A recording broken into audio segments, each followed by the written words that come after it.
FBI Director Comey calls Trump a liar and says Trump-Russia links still being probed on Monday morning, hours before the House Intelligence Committee convened a hearing on Russian hacking during the 2016 campaign with star witness FBI Chief James Comey. The President of the United States was tweeting furiously in an effort to preempt headlines that might emerge from the event. The political media world was waiting for Comey to comment on the absurd and fact-free charge that Trump tweeted more than 2 weeks ago claiming President Barack Obama had wiretapped him during the campaign. But the hearing was also expected to reinforce the Intelligence Committee's previously released assessment that Russian autocrat Vladimir Putin mounted a covert action to subvert the U.S. election to benefit Trump. And the other big subject, interactions Trump and his crew had with Russia during the campaign. Trump and his supporters have been fighting against the Russia-hacked America narrative for months, because they know, quite correctly, that it taints Trump's electoral college win.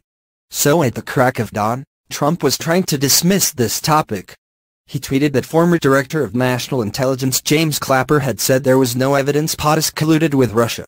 He insisted, this story is fake news and everyone knows it.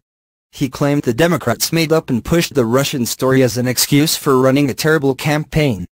Big advantage in electoral college and lost. And he asserted, the real story that Congress, the FBI and all others should be looking into is the leaking of classified information. Must find leaker now. These come across as the tweets of a desperate man. There was much wrong and false about Trump's many missives. It was true that Clapper recently said on Meet the Press that he had not seen evidence that the Trump campaign colluded with the Russians in their assault on U.S. democracy. But Clapper certainly left open the possibility that such evidence could emerge. More important, the issue was not solely whether Trump and his lieutenants were active co-conspirators in Moscow's hacking and leaking aimed at the Democrats. One big question is whether Trump and his team either explicitly or implicitly encouraged Putin to mount or continue the operation targeting U.S. politics. After saying there was no collusion, Trump tweeted that the whole Russian story is phony and just Democratic spin. That is obviously nuts.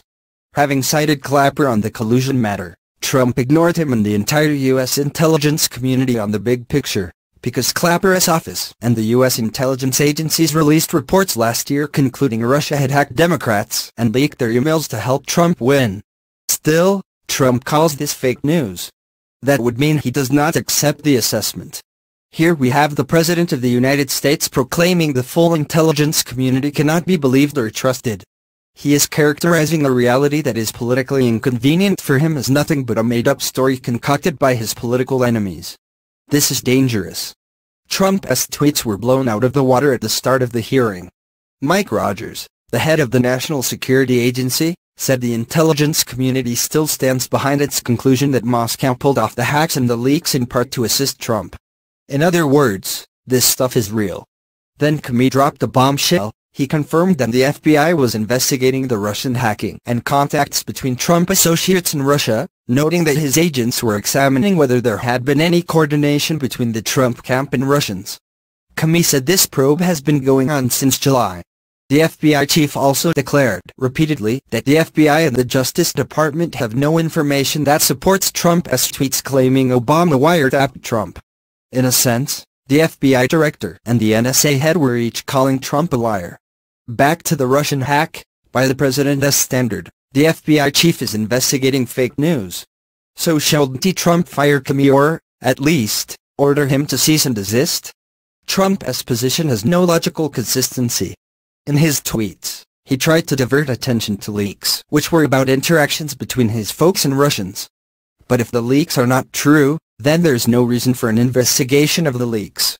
Yet Republicans on the committee took their lead from Trump and focused on leaks much more than the Russian hacks.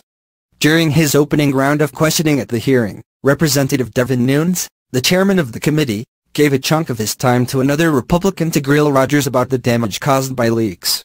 In his opening statement, Nunes devoted more time to echoing Trump's claim that there is no evidence of collusion than he did to denouncing the Russian effort to undermine the U.S. election. Trump and his defenders will no doubt continue to say there's no public indication of collusion.